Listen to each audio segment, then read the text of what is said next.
안녕하세요. 주식 투자에서 상장 기업은 세일즈라는 관점에서도 바라볼 수가 있습니다. 끊임없이 자사의 강점을 홍보하고 투자를 받는 것이죠. 주주는 소비자입니다. 우리가 마트에서 쇼핑을 하듯이 주식시장에서는 주식을 쇼핑합니다. 우리가 어떤 주식을 살지는 그 주식이 얼마나 나의 마음에 드는지에 달려 있습니다. 해당 기업의 주식이 좋아 보이면 사고 싶을 테고 별로라고 생각이 들면 안 사겠죠. 이런 관점에서 봤을 때 우리가 마트에서 물건을 사듯이 주식시장에서는 주식을 삽니다. 겉보기에는 굉장히 달라 보이지만 그 본질적인 속성은 굉장히 비슷하다는 것을 알 수 있습니다. 그렇다면 소비자는 왜 물건을 사고 주식을 살까요? 경제학에서는 그 해답을 효용에서 찾습니다.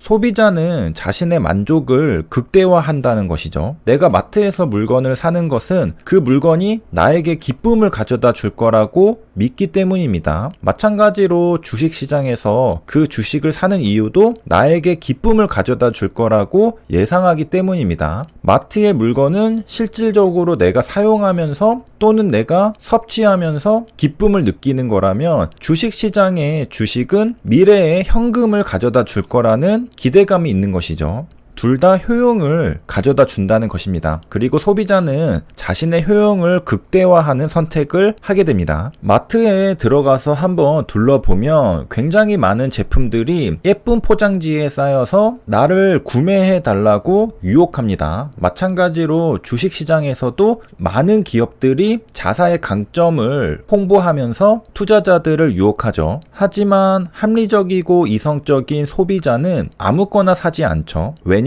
다 살 수가 없기 때문입니다. 경제학에서는 예산 제약이라는 리미트를 걸어놓고 문제를 계산해서 풀어냅니다. 우리의 현실을 반영한 것이죠. 주식시장에서도 생각을 해보면 내가 돈이 무한대로 있다면은 사실 다 사고 싶죠. 하지만 내가 돈이 한정되어 있기 때문에 내가 사고 싶은 주식을 전부 살 수가 없는 것입니다. 그렇기 때문에 선택과 집중을 할 수밖에 없는 것이고, 투자자는 여러 가지 주식들 중에서 가장 마음에 드는 것 몇 가지를 골라서 매수하게 됩니다. 그 본질적인 이유는 모든 자원은 한정되어 있고 소비자는 그 한정된 자원 하에서 자신의 효용을 극대화할 수 있기 때문입니다. 그렇기 때문에 각자 자신의 주머니 사정을 고려하여 최선의 선택을 하려고 노력하는 것입니다. HLB는 소비자 이론의 관점에서 본다면 굉장히 성공한 기업이라고 볼 수 있겠습니다. 신약 개발은 현재 진행 중이고 아직 FDA에 NDA를 진행하기 바로 직전이죠. 아직 신약 개발로 인해서 글로벌하게 출시된 파이프라인은 없습니다. 물론 강서제약으로부터 중국 로열티를 받고 유럽에서 출시된 아필리아, 그리고 체외진단 의료기기 업체 등 그런 데서 돈이 들어오고 있기는 하지만 아직 가장 중요한 사업인 리보세라닙에서는 신약 개발이 진행 중인 상태입니다. 그런 상황에서 시가총액도 조단이고 자금 조달을 하면 할 때마다 매우 성공적으로 마무리를 합니다. 자금 조달에 성공했다는 것은 투자자들이 돈을 넣었다는 뜻이죠. 소비자가 주식을 매수하기로 결정했다는 뜻입니다. 한마디로 주식 세일즈에서 굉장히 성공적으로 마무리를 했다는 뜻이기도 하죠. 이렇듯 자금 조달에서 HLB는 굉장한 강점을 보입니다. 그리고 이게 대단하다고 느껴지는 이유는 구체적인 성과가 결판이 나지 않은 상황에서 기대감만으로 전부 자금 조달에 성공했기 때문입니다. 한마디로 굉장히 불확실한 상황 하에서 투자자들의 마음을 사로잡았다는 뜻이죠. 소비자, 즉 HLB 주주님들의 입장에서는 다른 주식을 매수할 수도 있었을 것입니다. 하지만 HLB를 선택했죠.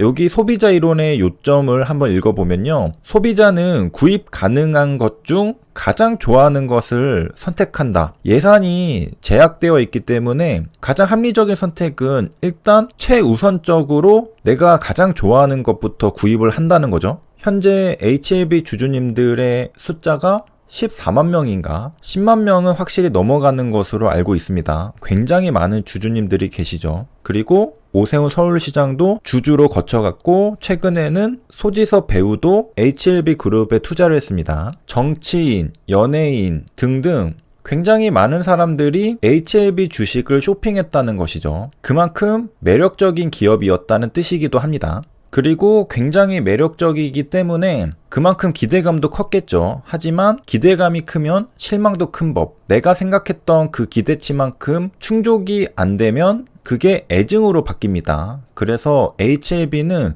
떠나지는 못하고 주변에서 계속 맴돌면서 애증 섞인 표현을 하는 분들도 심심찮게 발견할 수 있습니다. 그럴 때면 어장관리라는 단어가 생각이 나는데요. 이성이 자기에게서 벗어나지 못하게 하는 행위를 어장관리라고 말합니다. 그러니까 HLB를 예를 들면은 수익을 줄 것처럼 하다가 안 주고 이번에는 이전과 다르게 2배, 3배, 10배 갈 것처럼 하다가 다시 내려오고 이런 경우가 많다는 거죠. 차라리 간 적이 없다면 기대조차 안 하겠지만 화려한 모습들을 많이 보여줬기 때문에 그때부터 투자자는 그 희망 고문의 굴레 속에서 벗어나지 못하고 계속해서 맴돌게 되죠. 그러다 보니까 애증이 생겨나는 것 같습니다. 아니 그렇게 마음고생 할 거면 그냥 팔고 관심 가지지 말고 떠나면 되지 않겠느냐 생각하겠지만 그게 쉽지 않은 것은 매력적인 기업이기 때문이죠. 그렇게 동의를 안 하시는 분도 계실 수 있지만 그게 아니라 하더라도 적어도 매력적으로는 보인다는 것입니다. 사랑, 애정의 반대말은 무관심이라고 하잖아요. 사실 매력이 없거나 별 볼 일 없는 기업이라고 생각이 들면 소비자는 이렇게 애증을 가질 필요도 없고 그냥 자연스럽게 그 기업을 무시하게 됩니다. 그냥 자연스럽게 잊혀지는 거죠. 그런 기업이 있었나? 몰랐네. 이렇게 되는 겁니다. 정말 관심이 없으니까 무슨 사업을 하는지도 모르고 심지어는 상장되어 있는지도 모르고 그렇게 투자자들의 외면을 받을 수가 있다는 거죠. 하지만 HLB는 매번 투자자들의 관심을 확 끌어당기는 이벤트와 폭발적인 주가 상승이 있었기 때문에 HLB에 완전히 무관심하기란 쉽지가 않습니다. 이런 관점에서 HLB를 바라봤을 때는 확실히 HLB는 매력 어필도 할 줄 알고 사람들의 관심을 확 끌어당기는 방법도 잘 구사한다고 할 수 있겠습니다. 예를 들어 어떤 기업은 투자자들의 관심을 끌기 위해서 온갖 생쇼를 다해도 시장의 관심을 못 받는 경우도 있죠. 관심을 받았다 하더라도 일회성으로 끝나는 경우도 꽤 있습니다. HLB의 화제성은 다루는 유튜브 채널들만 봐도 알 수 있습니다.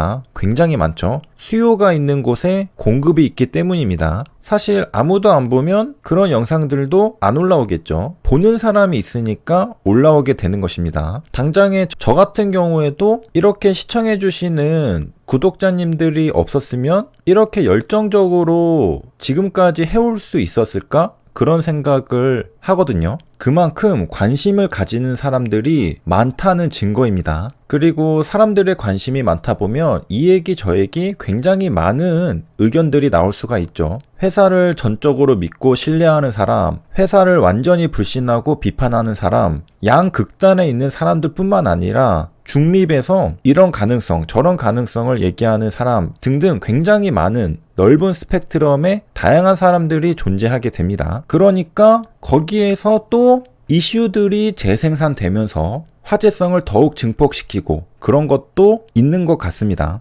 그래서 여기까지 간단하게 정리를 하면 소비자들이 마트에서 물건을 사듯이 주식시장에서도 주식을 산다. 그리고 예산은 한정되어 있기 때문에 소비자는 가장 좋아하는 것을 선택하게 됩니다. 이게 가장 합리적이고 이성적이기 때문이죠. 그리고 소비자 이론의 관점에서 HLB는 주식시장에서 굉장히 성공을 거둔 기업 중 하나입니다. 심지어 아직 신약 개발 중으로 불확실성이 존재하는 그 와중에도 자금 조달에서 실패한 적이 일단 제가 알기로는 거의 없습니다. 그리고 그 이유는 당연하겠지만 소비자들의 선택을 받았다는 것이죠. 그러니까 HLB는 매력적이거나 또는 적어도 매력적으로 보일 만큼 소비자들의 마음을 사로잡는 세일즈 능력이 굉장하다는 것입니다. 참고로 여기 예산 제약에 대한 수식이 있는데 요 M은 머니죠. J와 X와 Y가 있고 가격 PX, PY가 있는데 요거를 넘기면 마이너스가 되잖아요. 그러면은 우하향하는 그래프가 될 테고, 소비자는 이 안에서 최적화를 해야 됩니다. 한정된 예산 안에서